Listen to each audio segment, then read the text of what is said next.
వర్మగారు ఇప్పటికీ మీ ఇంట్లో వాళ్ళు ఎన్ని సందర్భాల్లో మాట్లాడినా మీరు ఒక చాలా దేవదూత, మీరు భూమి మీద పుట్టిన అవతార పురుషుడు, లేకపోతే ఇంకేదో భగవద్గీతని మొత్తం ఒక శ్రీకృష్ణుడు ఈ టైప్లో మాట్లాడతారు మీ ఇంట్లో వాళ్ళు. రాముకున్నంత మనసు ఎవరికీ లేదు, రాముకున్నంత బాధ్యత ఇంకెవరికీ లేదు, రాముకున్నంత మంచిదనం ఇంకెవరికీ లేదని. మీరు మాత్రం నేను పదే పదే నేను పరమ డాష్, నేను ఎదవని ఇలా చెప్పుకుంటూ ఉంటారు. అంటే ఇప్పుడు అక్కడ పాయింట్ ఏంటంటే, ఫస్ట్ ఆఫ్ ఆల్ మీరు మనకు మాట వాడినప్పుడు దానికి ఒక డెఫినేషన్ ఇవ్వాలి. మంచితనం డెఫినేషన్ వాళ్ళకేంటి, నాకేంటి, బయట వాళ్ళకి ఏంటి అనేది. జనరల్గా మంచి అనేది ఏంటి, అందరికీ సాయం చేస్తాడు, లేకపోతే అది అని ఏదో ఉంటుంది, కొన్ని పారామీటర్స్ ఉంటాయి. ఆ పారామీటర్స్ నేను ఫాలో అను. అప్పుడు నేను I can't say that I'm a good person. ఏది తప్పు అనుకొని నేను ఎంబ్రేస్ చేస్తాను, నేను అవుట్ ఆఫ్ మై వే వెళ్ళి దాని గురించి సపోర్టింగ్గా మాట్లాడతాను. అలాంటప్పుడు నేను మంచి ఉన్నా చెడ్డ ఉన్నా అంటే అప్పుడు ఎవరికైనా అంటే మంచి చెడు అనేది వాళ్ళ రిలేషన్షిప్లో ఉంటుంది. అమ్మతో నా రిలేషన్షిప్కి మీతోటి, లేకపోతే ఎవరితోటి రోడ్డు మీద వెళ్ళి ఎవరితోనో ఇంకెవరితోనో అందరితో వేరువేరుగా ఉంటుంది. వాళ్ళకు కూడా నా గురించి వేరుగా ఉంటాయి అభిప్రాయాలు. అప్పుడు డైరెక్ట్గా నేను ఇంట్లో వాళ్ళతో ఎలా ఫర్ ఎగ్జాంపుల్ నేను మామూలు ఏమంటుందని ఇప్పుడు నేను చాలా రేరుగా కలుస్తాను ఫ్యామిలీని, అసలు చాలా రేరు. అది ఎందుకంటే నాకు కామన్ టాపిక్ ఉండదు మాట్లాడటానికి. నేను ఎంతసేపు ఎవరితో కలవాలనుకుంటా, ఎక్స్ట్రీమ్ పీపుల్, వాళ్ళు క్రిమినల్స్ అవ్వచ్చు, కాప్స్ అవ్వచ్చు, లేకపోతే ఎవరో పొలిటికల్ లీడర్స్, లేకపోతే ఒక విపరీత మనుషులతోటి నాకు వచ్చిన ఎక్సైట్మెంట్ మామూలు మనుషులతో ఉండరాదు నాకు. అప్పుడు ఇప్పుడు అమ్మతో కానీ మా ఇంట్లో సిస్టర్తో మాట్లాడటానికి నాకు టాపిక్ దొరకదు. ఎందుకంటే వాళ్ళు ఉన్న ప్రపంచం వేరు, ఒక కనెక్షన్ లేదు నాకు. దానికి ఒక కామన్ సబ్జెక్ట్ అనేది చాలా కష్టం. అప్పుడేంటి, నాకు జనరల్ ఎమోషన్స్ అసలు నేను పట్టించుకున్నాను. ఆడేంటి ఇలా అయిపోయాడు అంటే, ఇప్పుడు ఎవడ మా నాన్న పోతాడని ఫిలాసఫీ ఉంది కాబట్టి వాళ్ళకి ఇంటరాక్షన్ ఉన్న వేరే మనుషుల గురించి కూడా నాకు ఇంట్రెస్ట్ ఉండదు. మా అయితే 10 నిమిషాలు 15 నిమిషాలు వాళ్ళు ఏంటి వీళ్ళు ఏంటి నాకు అయిపోతుంది, టాపిక్ అయిపోతుంది. యా, దాని తర్వాత నాకు ముందుకి ఫర్ ఎగ్జాంపుల్ ఈ మధ్యన నా డాటర్కి తను ఇక్కడ 45 days ఉంటే నేను 10 minutes కలిసాను. ఇది హైదరాబాద్లో ఉంది తను. ఆ 10 minutes కూడా నాకు ఏం మాటలు తెలియదు. అది అప్పుడు ఏంటంటే అలాంటి ఆస్పెక్ట్ ఉన్నప్పుడు ఎవరు అలా చేయరు. అంటే ఇప్పుడు ఫ్యామిలీస్తో అంటే సాటర్డేస్ అంటే ఫ్యామిలీతో కలుపుతాను, మంచి భోజనం పెడుతుంది. ఇప్పుడు నాకు భోజనం ఇష్టం ఉండదు, అదొకటి. మళ్ళీ సో భోజనం లేకుండా, మాటలు లేకుండా ఇంకేం చేస్తాం?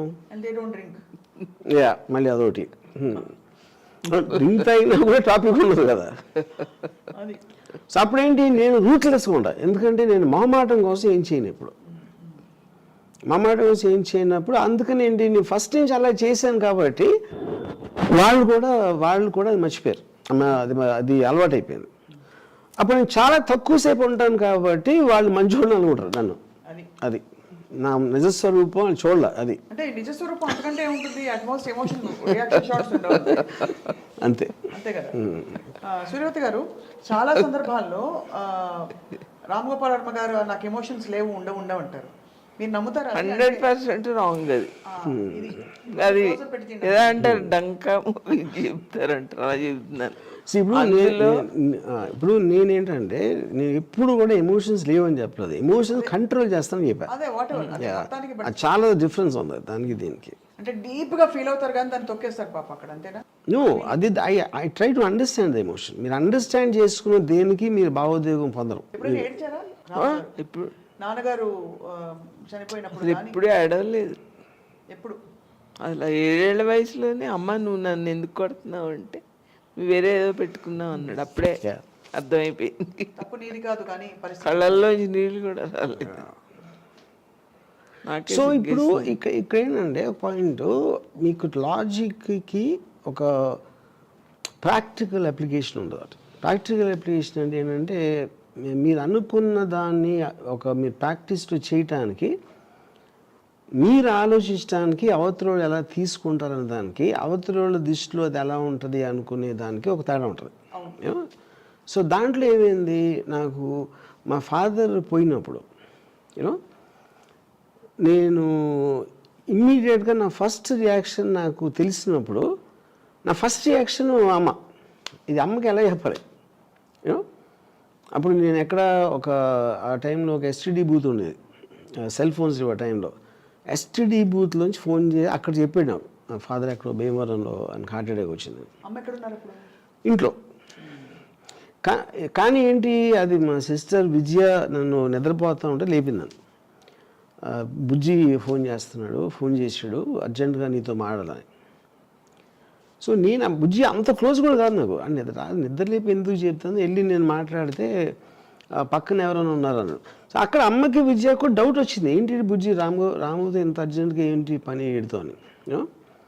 సో అప్పుడు నేను వెళ్ళి బయట నుంచి ఫోన్ చేసి తెలిసాక నేను వెనక్కి వస్తా ఉట్టి అమ్మకి ఎలా చెప్పాలని ప్రాక్టీస్ చేస్తున్నాను. ఇక్కడ వచ్చేసి నేను గట్టిగా నాన్న అంటే చాలా క్యాజువల్గా చెప్పాను, నాన్నగారికి ఏదో చిన్న గుండె నొప్పి వచ్చిందంట, నేను ఇక్కడికి తీసుకొచ్చేయమని చెప్పాను నాన్న. దానికి అమ్మ అంటే షీ వాజ్ సస్పెక్టింగ్ ఏదో జరుగుతుంది. ఎప్పుడైతే నాన్న పేరు చెప్పానో షీ కొలాప్స్. అక్కడి నుంచి నేను ఇంకా పెద్ద డ్రామా ఆడేసి ఎవరు ఇంటికి రావద్దని చెప్పి అది చెప్పి ఏదో అంతా చేసాను. దీని మొత్తంలో నేను అసలు మర్చిపోయాను. నేను ఎంతసేపు అమ్మకి ఎంత కేర్ఫుల్గా చెప్పాలి, ఎలాగ రివీల్ చేయాలి అనే ఒక స్క్రీన్ ప్లే రాయటంలో బిజీగా ఉన్నాను నేను బేసిక్గా. అయిపోయిన తర్వాత ఒకసారి బాడీ వచ్చేసిన తర్వాత నేను వెళ్ళి అంటే మనం తన హ్యాపీ మూమెంట్స్ని గుర్తుపెట్టుకోను. ఇప్పుడు ఆయన ఫోటో పెట్టి ఇక్కడ దండ పెట్టి ఆ 11వ రోజు ఇవన్నీ మాత్రం దయచేసి చేయొద్దు. దీనికి ముందేంటి మా ఫాదర్ ఏమో ఆయన బాడీని డొనేషన్కి ఇవ్వాలి, ఐస్ డొనేట్ చేయాలి ఏదో చెప్పారు. ఇప్పుడు ఆ టైంలో nobody wants to see that. అంటే ఇప్పుడు మనం నిన్నటి వరకు మనతో ఉన్నప్పుడు నేనేమో నాన్నగారు కోరారు కదా, అది ఎలా మనం అవాయిడ్ చేస్తాం అనే దాంట్లో కొంచెం ఆల్మోస్ట్ ఫోర్స్ఫుల్గా మాట్లాడాను. అప్పుడు అమ్మ ఏడుస్తా నీ ఇష్టం అన్నట్టు అన్నాడు. ఇప్పుడు అయిపోయిన తర్వాత ఐస్ డొనేషన్ అది చూసి అది నేను విపరీతంగా ఐ ఫెల్ట్. ఎందుకంటే అన్ని సంవత్సరాలు వాళ్ళిద్దరూ కలిసి ఉన్నప్పుడు నేనేదో పెద్ద తొక్కలో లాజిక్ తీసుకొచ్చి అని, ఎందుకంటే life is for the living not for the dead.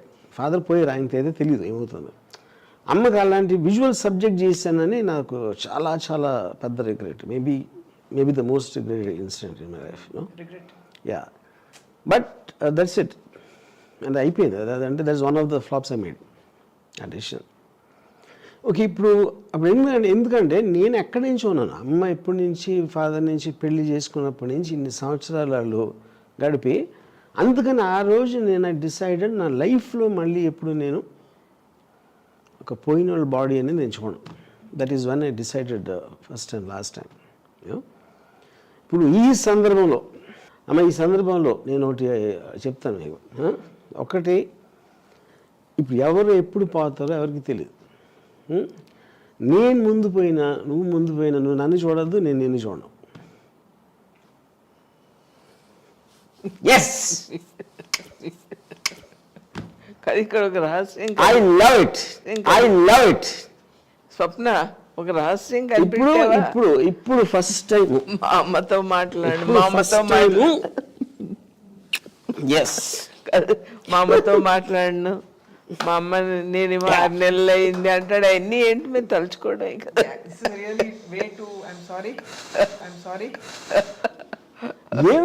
పెద్ద దొంగ తనకు తానే బయట పెట్టేసుకున్నాడు.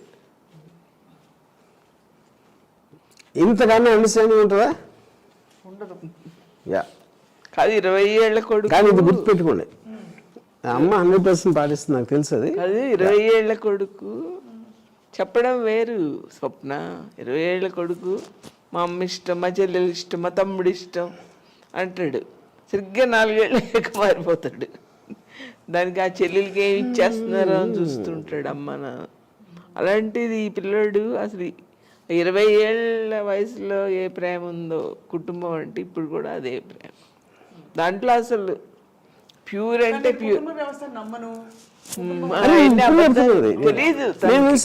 ఇది నేను 100% ఫస్ట్ ఆఫ్ ఆల్ ఇది చెప్తున్నాను. ఇప్పుడు మీరు పర్టికులర్ పాయింట్లో మీ ఇంట్లో ఉంటారు కాబట్టి మీరు ఆ వ్యక్తితో ఇంటరాక్షన్ ఎక్కువ ఉంటుంది కాబట్టి దాని మూలాన మీకు ఒక ఎమోషన్ డెవలప్ అవుతుంది. కానీ అదే ఎమోషన్ ముందుకెళ్ళి మీకు కంప ముంచుతుంది. ఎందుకంటే ఆ రిలేషన్షిప్స్ వల్లనే మీకు అవన్నీ ఒక జైల్లాగా తయారవుతాయి. ఇది అవ్వట్లేదని బాధపడి ఆడ అలా అయిపోయాడని ఇది అయిపోయి ఇలా నన్ను అన్నాడు అని, ఇదంతా కూడా ఫ్యామిలీ ఆస్పెక్ట్ అనేది అసలు అవుట్డేటెడ్ సిస్టమ్. అది ఇప్పుడు నేను చాలా స్ట్రాంగ్గా నమ్ముతాను. ఆ కాన్షియస్నెస్ అనేది ఏది